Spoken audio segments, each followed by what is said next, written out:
actually coming out and approaching us and offering these series to our carers in Queensland free of charge.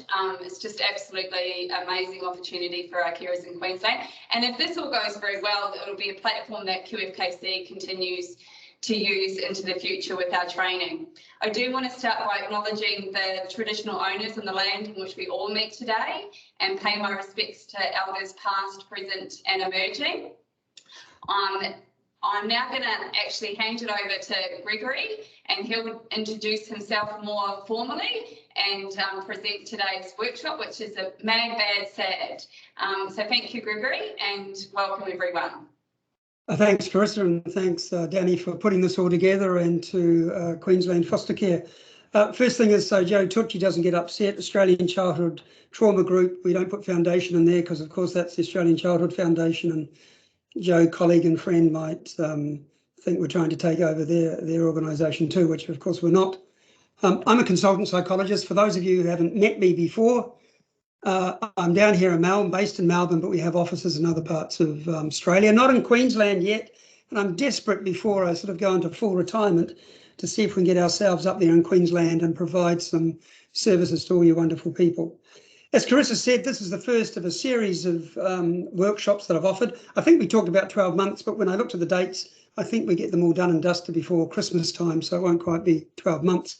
And I've sequenced the series so that if you all come back, that's the idea, you'll come back for a little bit more, you'll be able to add to your skill set or your bag of tools. I have to say that in 2.5 years, or just under 2.5 years, I haven't done a face-to-face training event because, of course, COVID and everything was locked down. So this is in 2.5 years, this is my, I think, third event.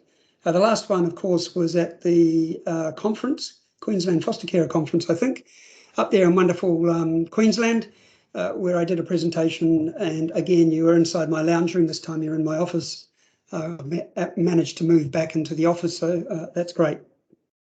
I understand out there are carers, caseworkers, and some other people have come in to listen to what I have to say. What I'm going to do is, look, we are talking about a dark subject. We're talking about a dark, there's no way of sugarcoating it. We're talking about kids who have experienced adverse experiences in their childhood, and when we say that, we're meaning sexual, physical, emotional abuse and neglect of some sort. Given it's a dark subject, we have to try and make this as palatable as possible. So you might see me jumping around from time to time, doing a little dance or something else just to try and keep you focused when we talk about this dark stuff. And in no way or shape or form am I making light of it. It's just my way to try and keep people engaged when we're talking about these things. Some of the things I say may be challenging for some. I'm not going to apologise for that, because I really want you to understand, if you're going to care for children who have been harmed, then it's really important we get it right. We don't want to do more harm to those children who have come to us to feel safe and to heal from their experiences of adverse childhoods. I will be sharing my screen with you all. Now, I don't know what all your technologies are like. So there'll be some people who have great technology. They have, internet with the speed of sound or light, and there'll be those who have the old sort of bike Sunday walking kind of internet. It does mean that you might get different experiences. We have superpower here down in Melbourne with our internet, so it'll be going out really fast. And I'm pretty sure Queensland Foster Care has a good system there, but I don't know when you're at your homes or if you're watching it on an iPad or a telephone or computer, what that's going to be like. There are a couple of videos I'll show, and you may discover that you won't be able to hear them or see them because it's simply a system can't crunch the data. But don't be too perturbed about that. If you can't, you'll get the gist of the reason I'm putting up the videos, and they're only short videos. So let's see how my screen sharing goes. We'll see if the technology works. Oh, if there is a problem and you can't see what you should be able to see, just reach out in the chat forum to Carissa or Danny, and they'll try and help you out. And if you do have any questions as I'm going through, put them in the chat, and Danny or Carissa will just yell out, Gregory, hey, there's a question here. We will have a question period at about 11:45 my time, which is 11:45 your time, different time zones. If I'm an hour ahead, does that make me an hour older? I don't know about that, but anyway, I'm a little bit ahead in terms of time. But feel free to ask some questions. I don't mind being interrupted halfway through unless it's such a complex question, which I might say, look, I'll answer that at the end. So here we go, share screen. Right, if all goes well, you'll be seeing something a little bit like the front that says create hope, healing and change. And it just has to, I've got to click that. You should still be able to see, hear me, and I've probably disappeared into a little picture down there on the right or the left. Every child has the right to feel safe and to thrive. That's our mantra at Australian Childhood Trauma Group. I believe that is true for any children in Australia. And I also just want to pay a moment of my thoughts to all the children in the Ukraine at the moment who do not feel safe, and their right to thrive is being taken away from them for no reason. They're completely and utterly not responsible for that. So we spare a moment of thought, because Ukraine, whatever happens, is going to go through years and years of having to recover from the terrible trauma that people are experiencing. So what we're going to do today, if I can get my slide to move, is we're going to talk about mad, bad or sad. One of the things I've discovered over the years is very often we think about children who have been harmed in some way.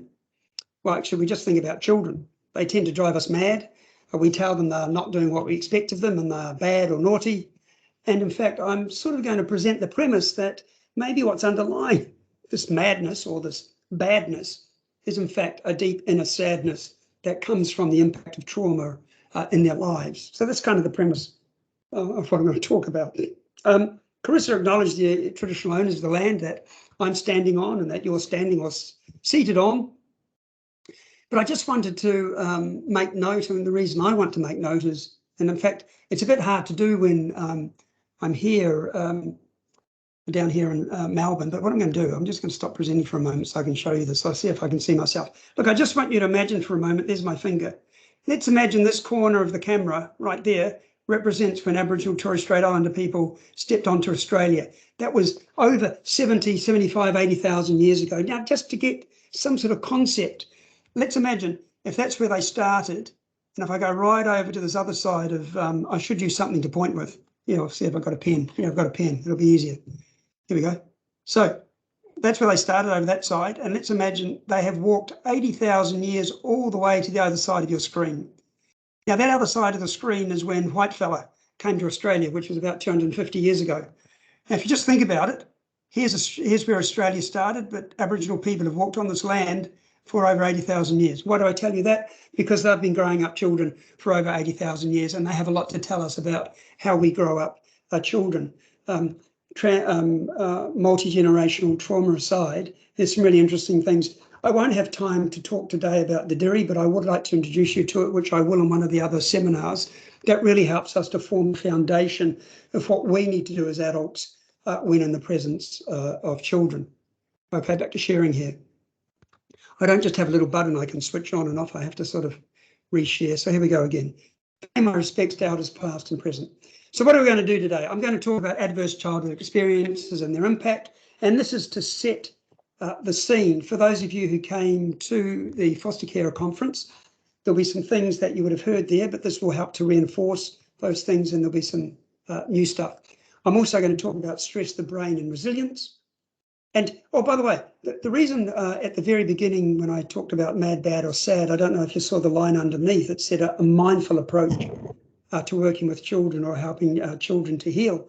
The reason I talk about a mindful approach is the best tool that each of you has to work with these kids is your mind. You know, people talk, you know, we need more money to do this and money to do that and more professionals and more of this. Well, actually, you don't need money to use your mind. And today you're going to hear me talk a lot about the mind and what your mind does try to do when you're in the presence of pain and traumatic histories. I'm going to just introduce some frameworks. Now, the introduction of these frameworks is just to tell you a little bit about them, but each of the sessions that comes from here on is going to be in relation to one of those specific frameworks. We call them practice frameworks, not because you practice as in to try and get better, but that is true. We call them practice frameworks because I'm inviting you to use them in your practice, in your day-to-day practice, in working and being with children. Okay, The other thing I want to introduce you to is a model called Creating Homes That Heal. It's the rhythm model, and I know some of you, particularly Catholics, no offence to Catholics, they'll be thinking rhythm method. What's that? Well, I know about that. I'm not talking about that. The rhythm method is actually a word to say, how do you create the rhythm in a healing environment? And there's some specific things you have to do, and during the next 6 weeks, 6 weeks, 6 sessions, I'll be introducing you in a bit more detail to that particular framework that I developed. I said before that this is painful work. Painful work. We would like all people to be thriving, not just surviving. If you imagine this blue space here, that's about thriving. That means inside your body, your physical and psychological self, and even your spiritual self. And with spiritual self, I'm not necessarily talking about religion. With spiritual self, I tend to talk about connectedness. That is, you're not on your own, you feel a sense of connectedness and safe connections with other people around you. We would like your body, mind, and spirit to have lots of space for thriving. And if you are having any sort of experiences that might take you away from that, then they be very small. So people are thriving where they've got lots of blue, great. Not much red, that's good. Survival mode means you don't have a lot of space in your physical, psychological, and spiritual well-being to feel a sense of safety, and that those big challenges in your life are overtaking your ability to thrive. The interesting thing about painful work is that when we're in the presence of pain, our natural tendency as adults, and children for that matter, is to try and walk away from it, to get away from it. We don't tend to like pain. It makes sense. For those of you who can see my finger, I don't know if you can, but I trapped it in a drawer about 3 months ago and the nail hasn't come off yet. It's working its way off.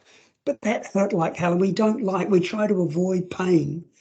But in order to help children to heal, we've actually got to sit in the presence of their pain. So here's the basis for the work. If you're going to thrive, you need great capacity for openness. And to have great capacity for openness, when we talk about children, what I mean is we have great capacity for 2 things, learning and play. Childhood, and whether we start with infants, children, or even young people, but I think it's true for adults too, but often we move away from that, is about learning and playing. And if you have that capacity for openness, it means it's likely your stress and anxieties and worries are going to be lowered. They're also going to be lowered if you're a child because the adults around you are helping you to manage the stresses that we all face from time to time. If you're in survival mode, and these children who come to us who've experienced these abuses, these adverse experiences, they tend to come to us with not great capacity for openness. And I'm sure some of you have seen this. You might have noticed that they find it difficult to play. They find it difficult to engage with other children. They may have difficulties at school and learning, problems in the classroom, paying attention, all those sorts of things. Now, the reason for this is that internally, the stresses and anxieties and worries they hold inside themselves are enormous, enormous. If you think about a child who was living with their own biological family and it was their biological family, and whether that's mother, father, uncles, aunties, or some other people, neighbours, etc., but the adults around them, rather than keeping them safe, they weren't able to do that. And in fact, they were the people who were helping them to feel unsafe. You can understand why suddenly your capacity to be focused on learning and playing might alter in some way. Now, the interesting thing about this concept is that for you, workers, carers, teachers, and even police and prison officers and community and society and all those people who are involved in the growing up of children, to be good and effective for you as carers and, excuse me, caseworkers, I need you to be thriving. I need you to have the capacity for openness. When I'm talking about openness for you, it's in relation to your ability to attune, which is to switch in and switch on to the child in front of you, and your ability to use your mind to think about what is it the child's trying to tell me. And the only way you can thrive in the space of healing, helping to heal children, is that if your own personal stress, anxiety, and worries are being managed.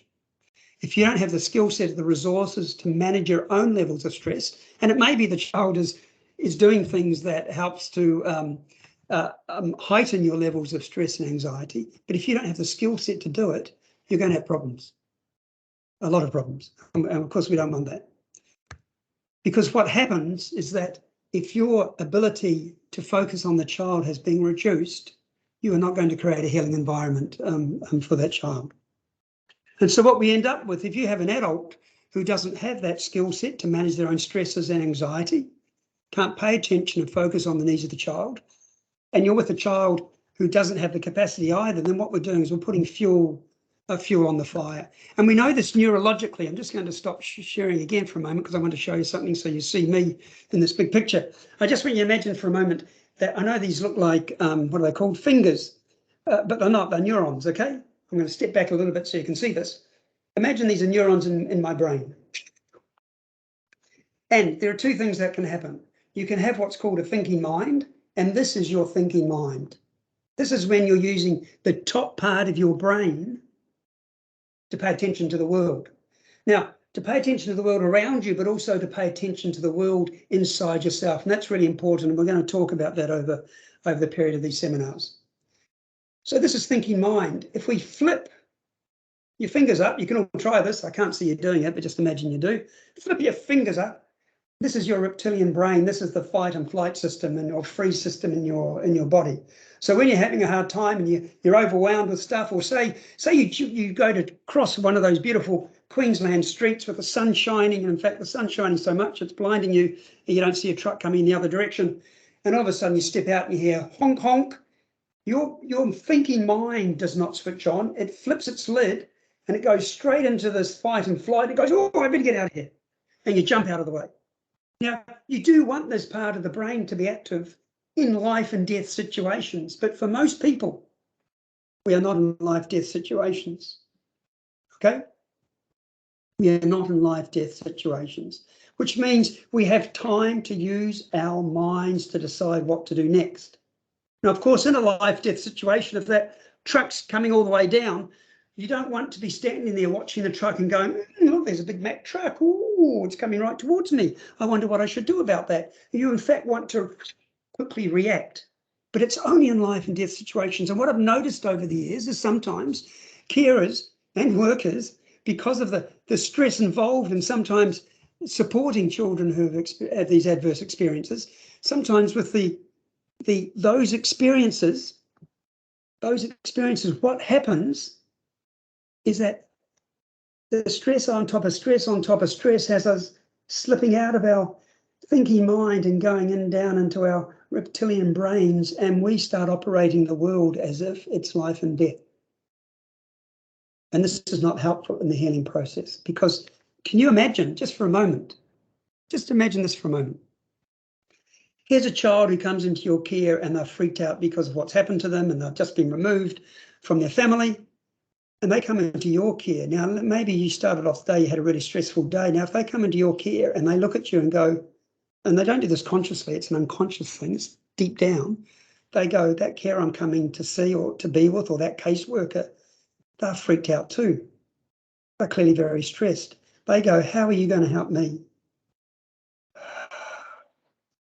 You, as the carer, as the worker, have to learn how to be in your thinking mind when you're dealing with children who have flipped their lids. I hope that makes sense to everyone. Okay, let's move on. I'm just going to check. I'm assuming this is a little bit like radio. I have no idea whether you can hear or see me. I'm just assuming you can. I might just reach out to Danny and Carissa and they'll go, yeah, everything's good, Gregory. Is everything okay out there, Carissa and Danny? Yeah, thanks, Gregory. Everything's good. Fine. Everything's good. There's a few people that are having potential connection issues, but we'll try and work with those in the background while you're continuing. Good stuff. And the good thing is, although it's live, we're recording it, and therefore you'll be able to get access to it if you just simply can't see some things. Okay, back to sharing the screen. Where is that little button? There we go. Take a drink of water while my screen is sharing again. So here we're talking about surviving, where we want the carer or the worker to in fact be the water on the fire. That is, you're actually taking care of your own self, your physical, psychological, spiritual self. You're managing your own stresses in your life. so that you can pay attention to the child. And then you can be, and you can be the water on the fire. That's who we want you to be, the water on the fire, because often in these kids, there are fires burning up inside themselves, and we'll understand as we go. And ultimately, if you do this work well, if you're in this kind of reflective space of using your mind to stay calm in the presence of all that energy that kids can give off, you're actually being a brilliant role model to help children to learn how to decompress, how to build their capacity to manage the stress, and ultimately they're going from being a survivor to being a thriver. And that is the work. For carers and workers, that is the work. How do I help this child go from being a survivor to being a thriver? And ultimately, it's a win-win situation, which it should be for everyone. And now just a little call out to workers. I wanted to change the narrative a little bit in terms of your role. Because often, as I understand, and I've been doing this work for about 40 years, is of course caseworkers' role is to support both the child and the carer in their work. But I'd like you to think of yourselves as not just, I've lost my cursor. Sorry, everyone, I lost my cursor. And when I do this, I want to speak right to you. That's why I'm going to put myself up on the screen again. I want you to think of your roles as an account manager. Okay? And I'm kind of, you're going to be going, what? I'm not an account manager. You are an account manager. And your customers are carers and children. And your role is to keep your customers happy. That's your role. Your customers might also be teachers at schools from time to time, but you are managing. So hear me out here. Just play along with it. If, for instance, you're only getting to a carer once a month or once every 2 months, that is not good account management. Every carer should at least have a contact from their worker once a week. That's good account management. Even if it's simply an email or a phone call just saying, I'm just checking in, or even if it's just a little text, was just thinking about you, how you doing? And that very often for carers can just be enough to say, I'm not in this on my own. Or for the child to say, my caseworker cares for me. So for caseworkers, I really want you to hold on to this notion as you are account managers of your customers. And if you want your customers to come back to you, want them to come back to your agency, then you better ensure that your customers feel supported and thought about. There's nothing worse than going through the world thinking nobody's thinking about me and maybe they don't really care what's happening for me. And so I know there are caseworkers who do that really well. I just need to find my little screen button again to share. And some who struggle at it a bit from times. I want to talk a bit about the child's voice.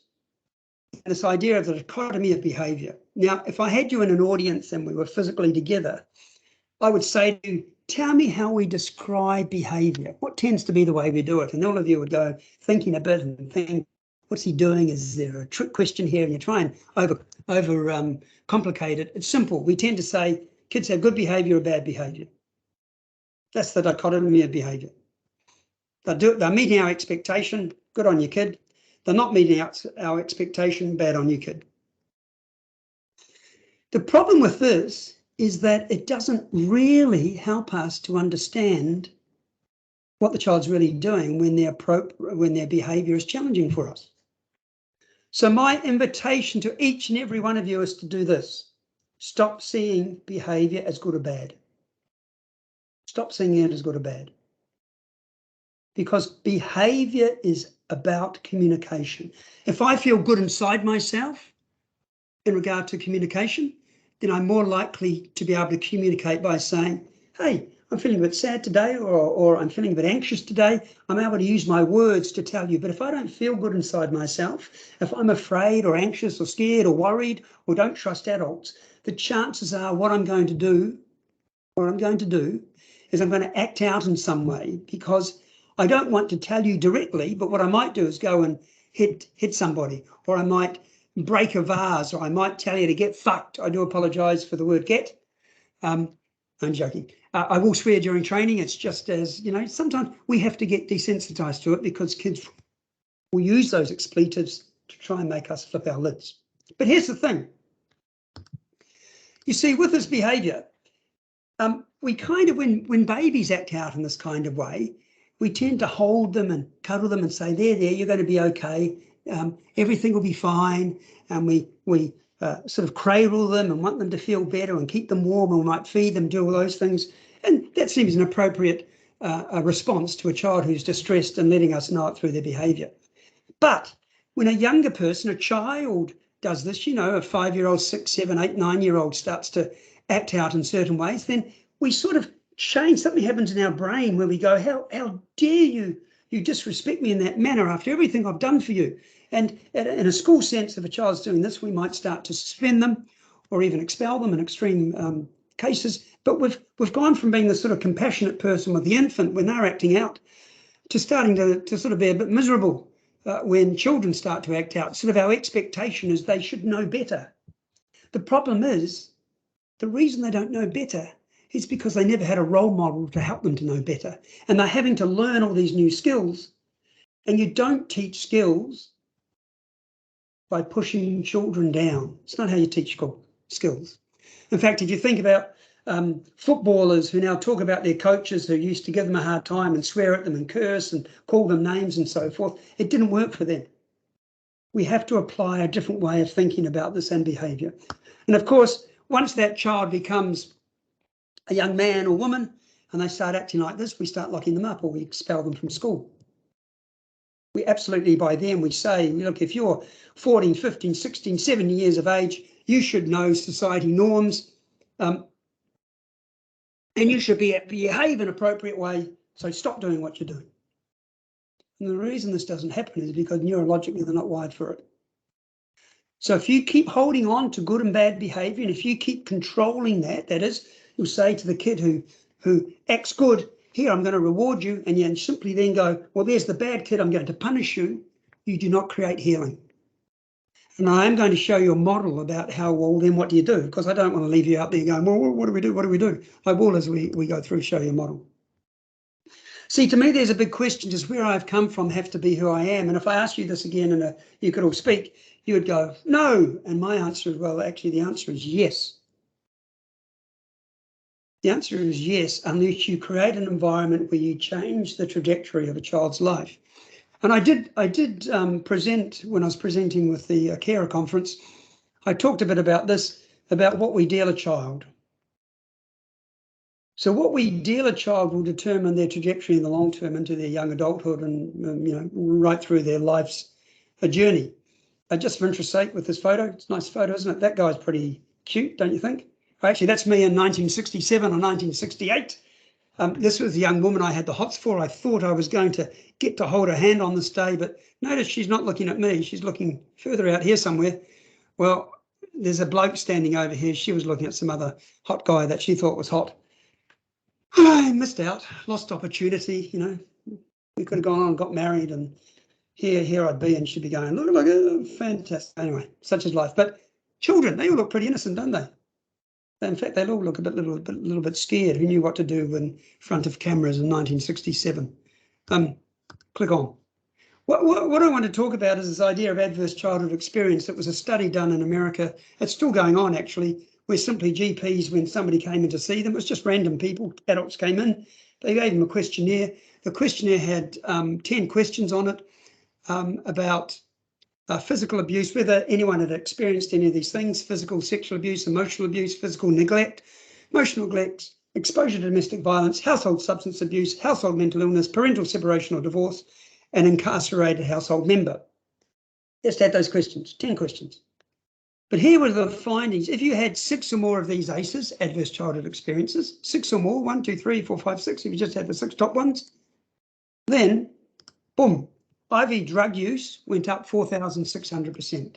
Likelihood of 1 or more suicide attempts up beyond 3,100%. Chance you become a smoker, 1,600%. Now, these figures are huge because normally we talk about an increase of 10 or 20 or 30 or 50%, that kind of stuff. These are thousands of percent.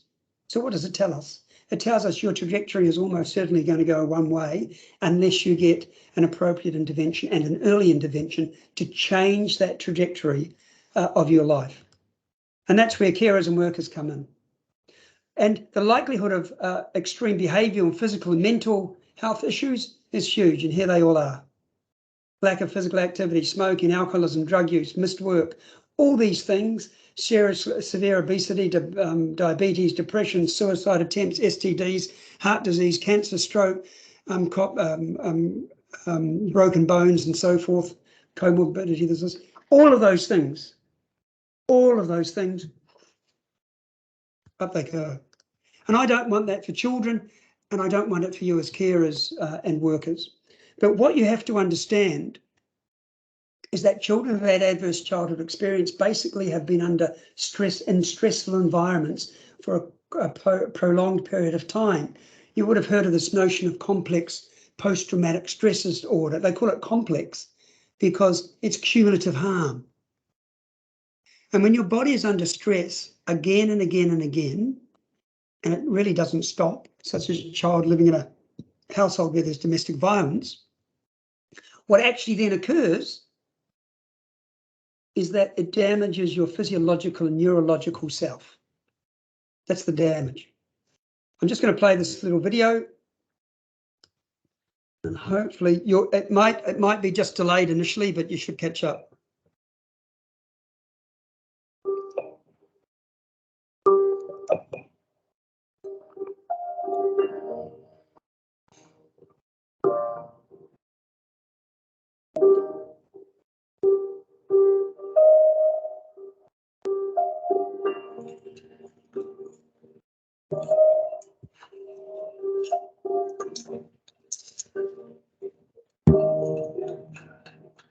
What we've learned over the years is that babies are much more capable than we initially imagined, but they're also much more vulnerable.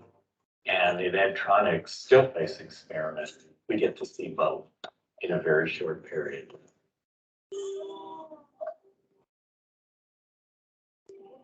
We see the baby and the dad playing together in their routines. There are things that they know about each other and things that they do together, and it's fun. Then we ask the dad to turn away, and when he turns back, to keep his face completely still and not respond to the baby. And the results are almost immediate, and they're devastating. The baby looks to the dad and tries to get the dad to get back into those games. Hey, we were just playing just a minute ago, weren't we? We were having fun. What's going on? And then the baby starts to get frustrated when that doesn't work. So she'll have to look away and look around the room and find something else and then look back and say, now can we play? And within 3 minutes, the baby has really dissolved.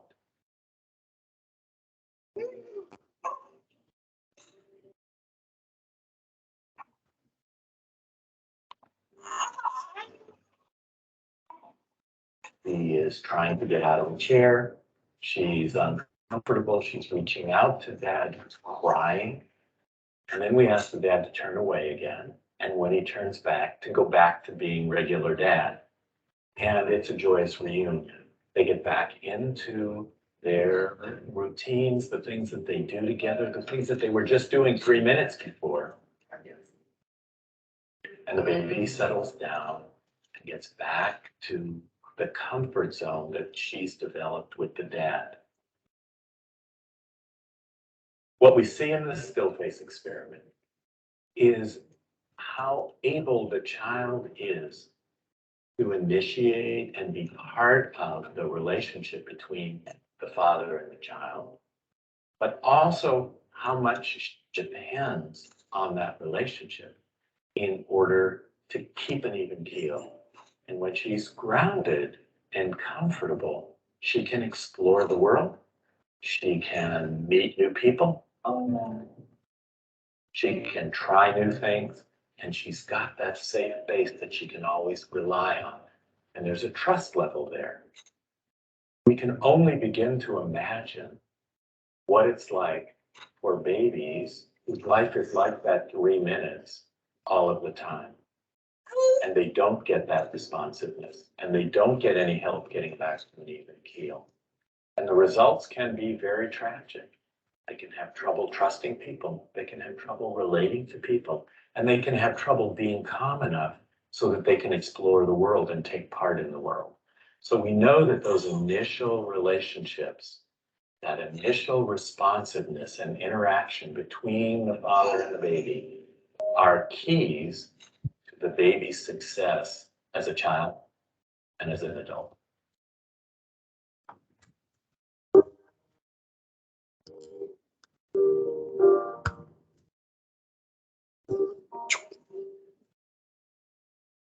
Okay, so stop sharing a moment. Full face. Ta-da! So when you see that, when I was talking before about these fingers being neurons in the brain, that's kind of what happens. If a baby, child, young person doesn't get what they need, but particularly if it starts in a babyhood, infanthood, then what happens is these neuron connections that you need to form attachments or to be able to communicate or even to be able to walk, meet all those early developmental stages, those connections are much weaker. And when they're weaker, it means those things that we hope a child to be able to do, they don't develop as well. And so what you see out in the world, you think you see children deliberately doing things that's sort of to get at you, whether you're a worker or carer or even a teacher. But what you're really seeing is a child's inability to give you what you want because they simply have not developed the skills and they don't have the neurological connections. Simple as that. And what I'd like you to think about is that when you're trying to build a child's skill capacity, and I want you to think about it like that. If a child swears at you, instead of saying, hey, excuse me, I'd like something if that's okay. Instead they say, fuck yeah, you can't tell. If all this is happening, then you have to say to yourself, if they don't have the skill to communicate, there's no point in me getting all agitated with them because they're doing that. What I need to now think about is to use my mind to develop a plan to help them build the capacity to use their words to communicate with me about what it is they need. And in a sense, that's the challenge, because when we're in the presence of all that kind of energy, disruptive energy, and sometimes that disruptive energy doesn't go outwards, it goes inwards, and kids withdraw. We're in the presence of that. We're so desperate to somehow change it that we do ourselves a disservice. We do ourselves a disservice. Just going to share again. I'm keeping conscious of the time because I won't have time for conversations. I'm just going to pass on this video. I'm not going to show it to you now, but it's kind of a follow-on. What happens when kids and infants are in those stressful environments? That stress becomes toxic. Yeah, and we don't need to see that right. Oh, no, I didn't want to play that. Stop. Go away. There we go. And it becomes toxic because it's actually damaging the neural connections. If you don't want to be stressed to become toxic, then you have to help kids, one, to recognize stress and then to develop their skill sets so they can manage it, because stress on its own is actually not a problem. You know, some of you, I'll probably have a stress response in about, what's the time? Probably in about an hour, I'm going to start to feel hungry. That's a stress response. When we have a stress response, it's just like a little alert system that says, in my case, Gregory, pay attention to your stomach. I think you need some fuel. And so what I do is I go out searching for food.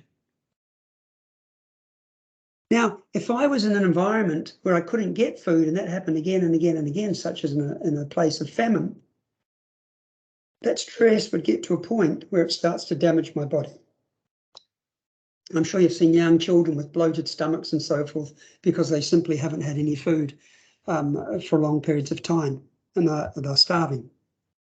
So I want to introduce you to these models of practice. Now, I'm going to do this for the next 5 to 10 minutes. And then we'll have an opportunity for some questions because we do need to finish up at 12, or in your case, at 11. So the first thing is, the first practice model, and why I've chosen this one, is that the first goal of you as a carer and as a caseworker when you first come into contact with a child is to build a relationship. I call it the joining together model. Now, in normal relationships, if you meet someone, say at a party, you're having a dance, and you go, yo, hey, I think I like you. Then you actually go through this experience too, but it's just a little bit differently the way you go about it. The first thing we tend to do when we build relationships is we want to gather information on the other person to make sure they are who they say they are. And in fact, if you watched Australian Story on 7:30 ABC, not on 7:30, on ABC Australian Story at whenever it is, I think it's at 8 o'clock or something on this week, Monday, I think it was. They were there about these poor women who had entered relationships with men who weren't who they said they were. In fact, some of them were married with children. One of them had gone out with this guy for 4 years and discovered he had a whole other family. So this reconnaissance and intelligence gathering is really important.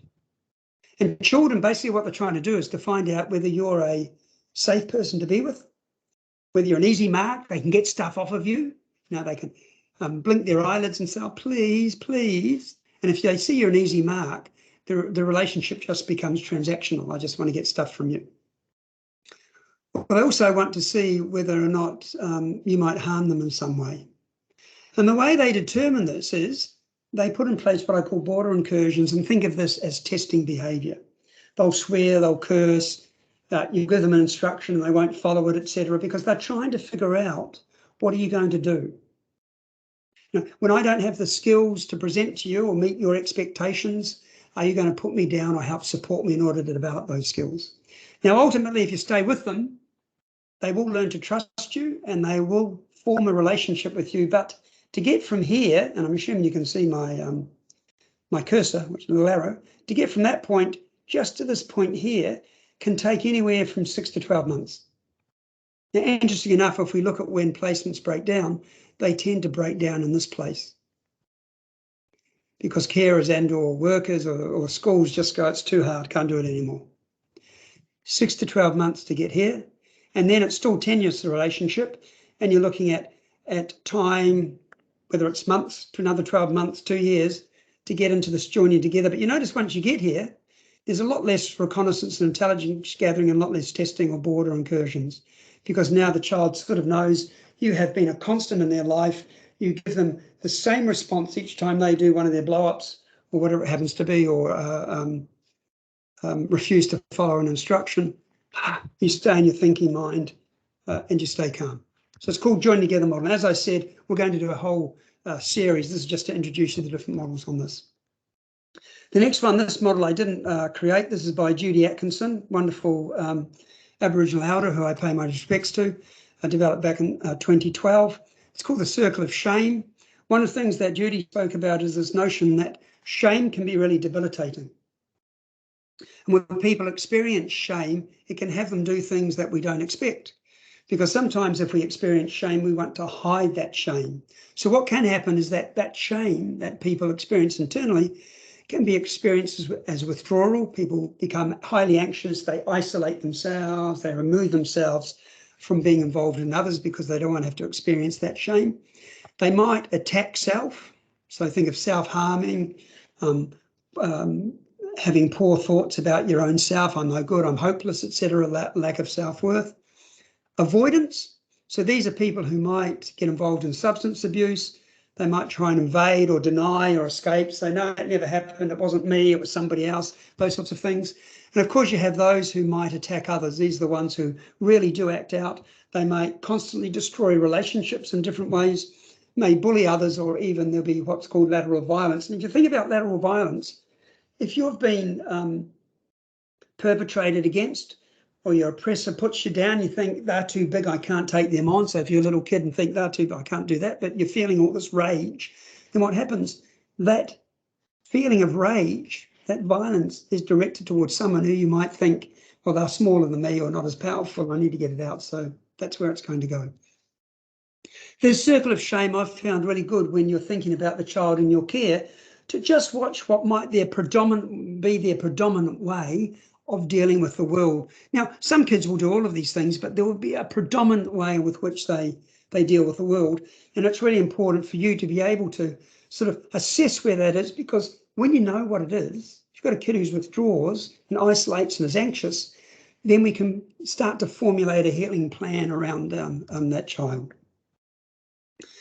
This other one, Judith Herman, was a specialist in post-traumatic stress disorder, but in particular she added the word complex in front of it. So think of complex post-traumatic stress disorder as cumulative harm over time. You know, when a harmful event happens and then another one happens and happens and keeps happening, you can't get out of that situation. It's not just like if you're in a car accident, you get out of it, you feel safe again, and you move on. So the first thing she said, we have to create safety and security around children in the households, in schools, in the casework, in the agencies.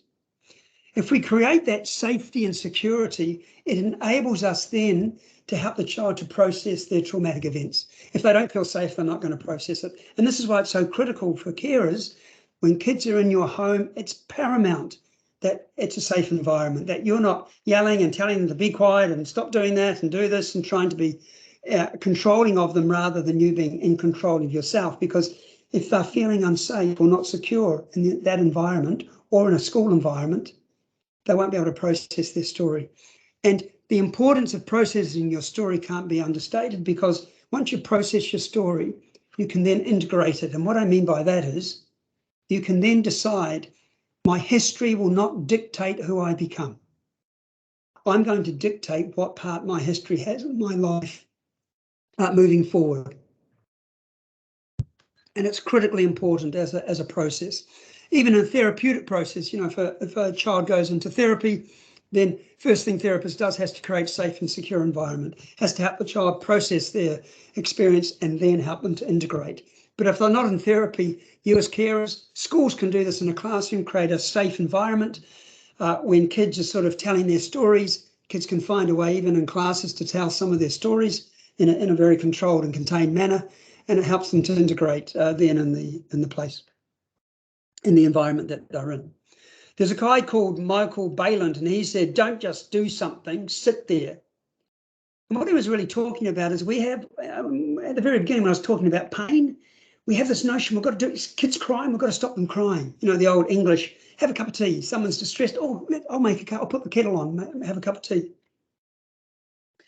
So Michael Bayland, who's a British psychoanalyst, sort of turned this on his head, is that sometimes you just need to be in the presence, you just need to sit there and breathe. And if you sit there and stay calm and breathe, then the child's experience of feeling uncontained, you being the adult sitting and breathing and sitting there and being quiet, can be enough to help them to decompress. But of course, it's not easy to do. Again, I'm not going to play that video. Oh, no, because he's just saying the same thing I've just said. I'll get rid of it. Go away. Good. Away. There we go. That being able to be is really hard. But one of the ways we can think about it is in this practice model that talks about the energy that is given off when we talk about children. So when children are escalating, when I say escalating, it doesn't mean acting out. It also can mean acting in, that is withdrawing from the space they're in. What I'm inviting people to think about, and you as carers and workers, when you're in the presence of a child, is where is their energy? Is it heightened? Is it low? Whereabouts is it? And the reason that's important is that that energy will tell you a bit about, are they in their thinking mind or starting to move into their reptilian brain? One of the things we want to ensure is that we are acting proactively, that TCP, therapeutic change plan, that you actually have as a carer. You should have this. In caseworkers, if your carers don't have a plan, that is, what are the developmental milestones I'm working to enhance with this child? And how do we do that? Well, the first thing we have to do is we have to be proactive and assess.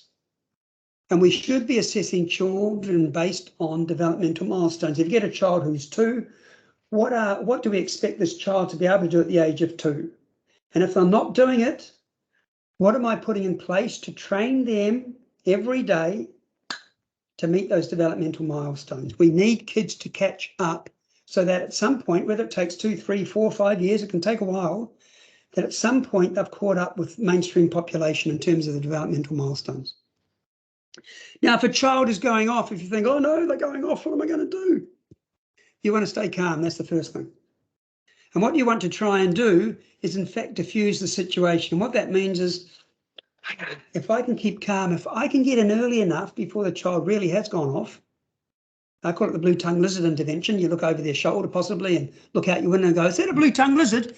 And you walk straight past them and they'll follow you out and go looking for a blue-tongued lizard or a toad or a snake or alligator, crocodile, whatever it is. I don't really care. What you're doing is you're getting them to refocus, because when you say, is that a blue-tongued lizard, and they start to look around and say, where, you've actually taken them out of the thinking mind, out of their reptilian brain, and they've gone into their thinking mind to process, where is that blue-tongued lizard? I want to have a look at it. Now, of course, sometimes you don't get that. They're so far into their reptilian brain, you have to manage the situation. And when we talk about managing the situation, we're talking about managing for safety. Do I need to call other adults in? Do I need to ensure that there are no sharp objects around? Do we need to make sure there aren't other children in the space who might be targeted? This is when you really are the captain of the ship or the driver of the school bus, but you want to be in control of your own internal state and not being controlling.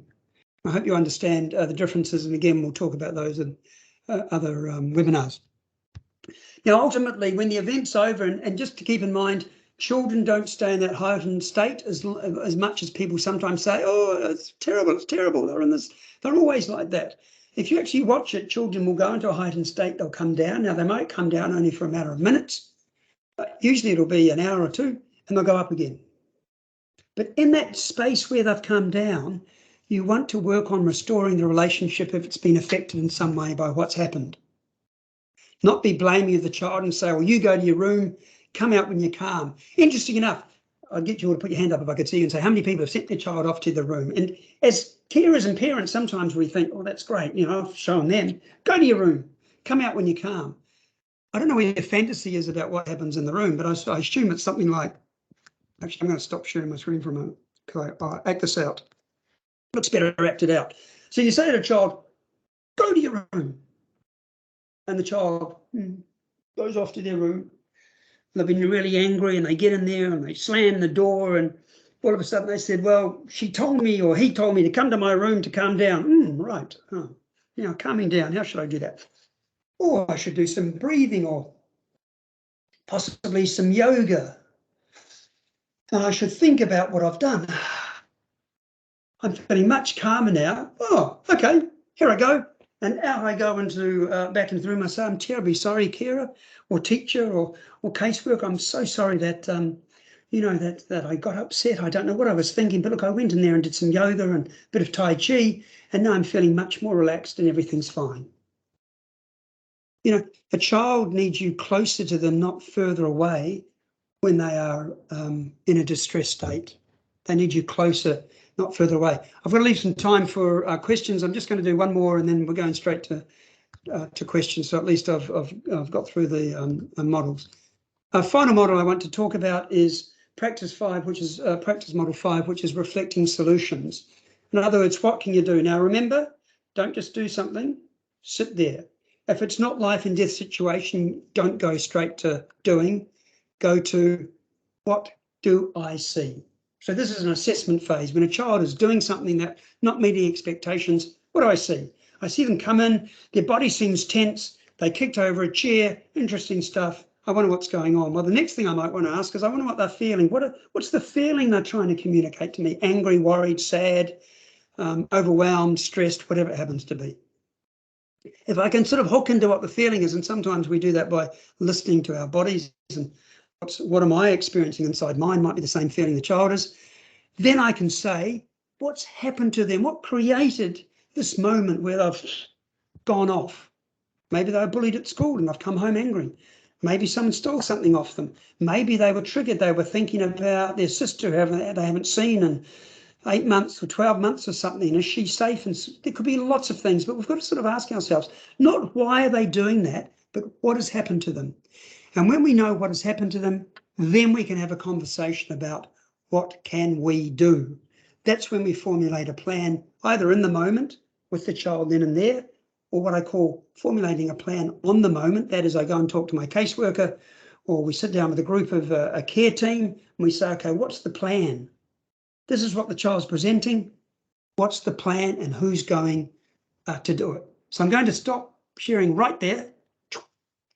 So is everyone back on? I want to allow some time for questions. We've got 6 or 7 minutes, but we might be able to go a little bit longer. We'll see what Carissa and Danny say. They'll be the ones to either push a button and everything explodes and everyone disappears, or not? Do we have any questions from people? We do have Yes. questions, Gregory. Firstly, I just want to say thank you. And it doesn't matter how much times I hear this information, it really helps me as a parent as well when I'm parenting my own children to remain in that calm space when my heart's not feeling calm and my tummy's not feeling calm, but as long as I can keep that mind calm and respond as I need to, so I don't escalate the situation. And I think just these reminders are always really, really wonderful. So we have a question.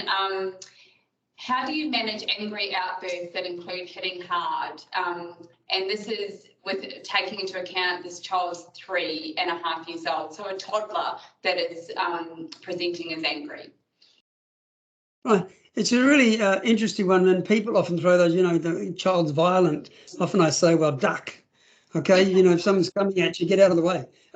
But that aside, interesting, one of the things I talk about in safe care, one of the reasons I say to carers and even caseworkers or teacher, whoever you are, I say, get fit. If you're going to do this work, you should be looking after your physical self, because if you can't get down on the floor with a toddler, or maybe you can get down on the floor, but you can't get back up again, it's going to be a problem.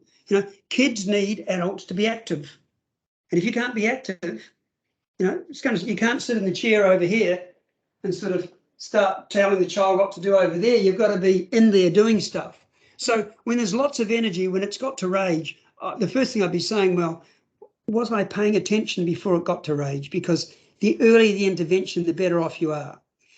If it gets to rage and the hitting, and I don't know if it's hitting a carer or hitting somebody else, but if a child is hitting you, I do normally say is that I call it the 2 circles, contact circles. So one contact circle, if Carissa, you put your hand out with a fist for a moment, just imagine Carissa's hand was touching mine. I don't know if you can see Carissa there, but I'm assuming you might be able to. Well, that's one contact circle. What we want to do is create 2. So her arm and my arm is the kind of distance we want to create from the child who's violent. And the reason for that is they can swing and they can't hit us. I'm not so concerned about that as long as I create distance. The next thing I want to do is to make sure, doing what Carissa said, if my heart's beating fast and my gut's getting all upset, I just want you to take, and I want you to do it, I don't know if you can hear me doing it, but I want you to do it loudly. And the reason for that is you're going to project this out and the kids have been going to go, what are you doing? And all you can say is, I'm breathing. What did you do that for, you stupid idiot? And all you say, because I heard that if I breathe, it helps me to settle. So I'm not telling the child what to do. All I'm doing is saying what I'm doing. And that's the first step. Say what you're going to do, not telling the child. Because as soon as you tell the child, if they're in their reptilian brain, you say, stop doing that, the kid can't. To hear that instruction, they have to be back in their thinking mind. So your job is to say, how do I get this kid from this to that? Then we can have a conversation about violence and hitting. But in the moment when they're like that, you have to be like this, because if you're like that, it's no good. Let the child decompress. Now, I don't care. Even in those moments, you can do crazy stuff. Child's going, yeah. You might even, got to get out of the way. I don't care if you want to be as crazy as you want to be. Some people can't be crazy. Okay, I can. So if you need to be crazy, sometimes that can flip. Have to flip the lid. But you're going to have to practice different things that work for your child. You might even talk to the wall. Hello, wall. Oh, I've noticed little Sammy's not doing so well. He's trying to hit me and everything. He nearly got me a good one. I wonder what he's trying to tell me. Maybe he's trying to tell me he's really angry. Now, what happens? You talk to a wall, even that little 3-year-old's little ears are going to be going, huh? My carer is a bit flipped their lid, I think, but they'll actually be listening, particularly if you use their name. They'll be trying to switch in to what it is that you're trying to say.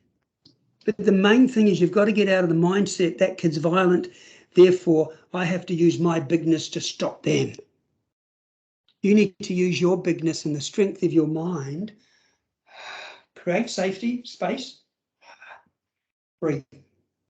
And in the moments you're breathing, you may not even be saying anything about it. You're just breathing, keeping your mouth. Okay.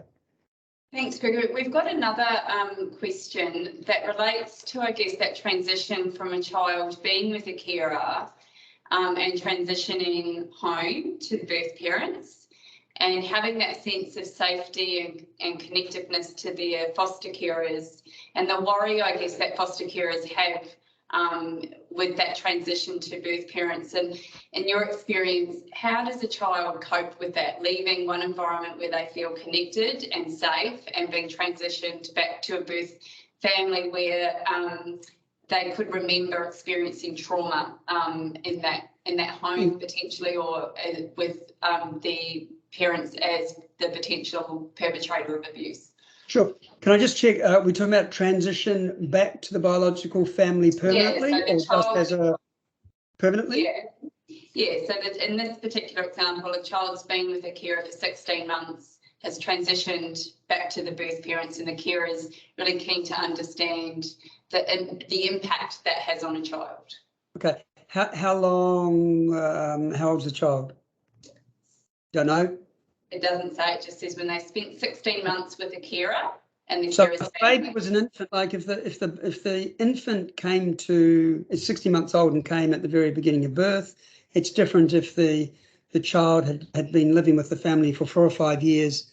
Someone's gone 2 and 3. Okay, 2 and 3. So 60 months, they were 6 months and about 16 months. Okay. So there are two things about this. Now, I have had many fights out there with about transitions. The first thing you need to understand, transitions for kids are crap. We do them poorly. I'll tell you why we do them poorly is we sort of understand intellectually about this idea of the neurobiology of the brain, and we say, yeah, trauma affects the neurobiology and the neurons aren't connected and blah blah blah, and then we go, kids transitioning home, 2 weeks for the transition. After 60, as an example, 16 months, it's not, the kid's going to freak out because he hasn't built neurons. The way transitions should happen is that they should be planned out, watching with the need of the child in mind. Now that might mean a transition could take 6 months, 12 months, 2 years. Because what you're doing is you're rebuilding the attachment neurons for that child to have a relationship back with their biological families. And those models I showed you, particularly the one about joining together, that holds in keeping with this. How does this child re-emerge as a child who now has a new history, because we've done the transition well, of feeling safe with both? Now, ideally for me, it's not the child goes bang. Ideally for me, we're expanding the child's family. They're going to live with their biological family, but I would like to see, and we don't, it's not ideal, but I'm telling you, if you really want to do good healing, is that the carer family still has some ongoing contact with that child, and they become an auntie uncle kind of experience with the family. Often we don't set up those circumstances, but that that would be the ideal. And I think that's exactly right. I think, what's so important in those transition phases where reunification is likely to occur is that relationship building between the foster or kinship carers and the birth parents wherever possible. And, in situations where I have seen reunification occur really positively is where those relationships have been so good that children have been able to maintain relationships with carers after they've been reunified, because the parents actually see the carers as a support. Yeah, so that's really important. We've got a couple of, I'll ask one more question because I'm mindful of the time. So we might go down. I can go longer if they want to, but it's up to you, of course. Yeah, so if we go up to this, so we've got one around a teenager, so perhaps that's the one that we could finish off with. So around a 14-year-old going to tutoring, how do we assist this to happen in a calm way when the young person's throwing a giant tantrum, kicking, screaming, hurting themselves and slamming doors? So obviously they've flipped their lid at this point and they're a teenager, so they're not a 3-year-old, they're a teenager. What's some of your strategies there, Gregory? So the process isn't too dissimilar, although you've got to be a bit street smart with teenagers.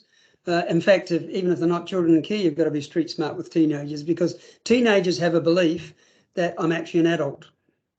And you can't tell me what to do because I've moved past childhood and that's all silly. Go and talk to the children, but I'm now an adult. And of course, they don't have the skills nor do they have the neurological development, even before we add the complexities of trauma on that.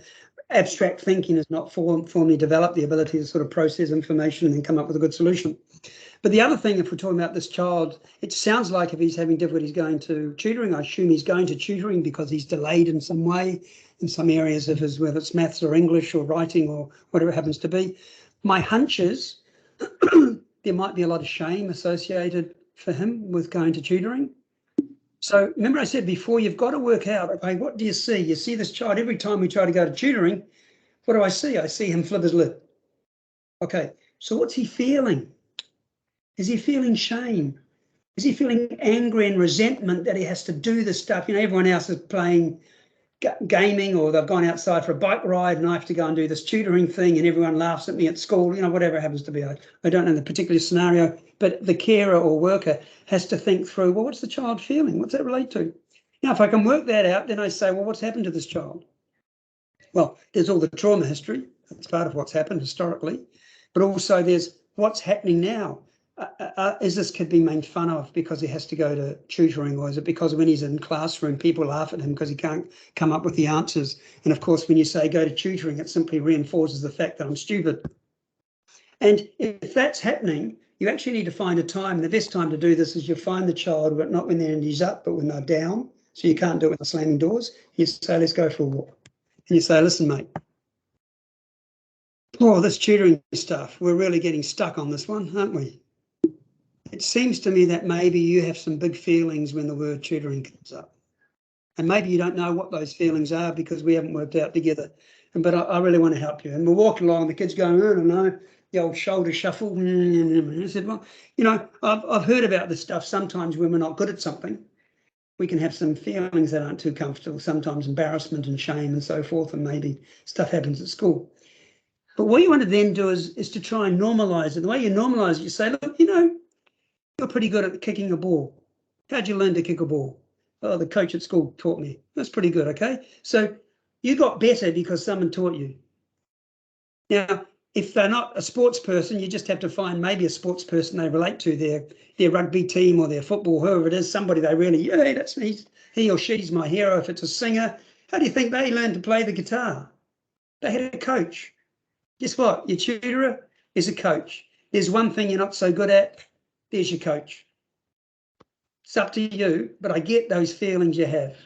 So you're empathizing, but you're also trying to normalize and say everybody has a tutor. Everybody.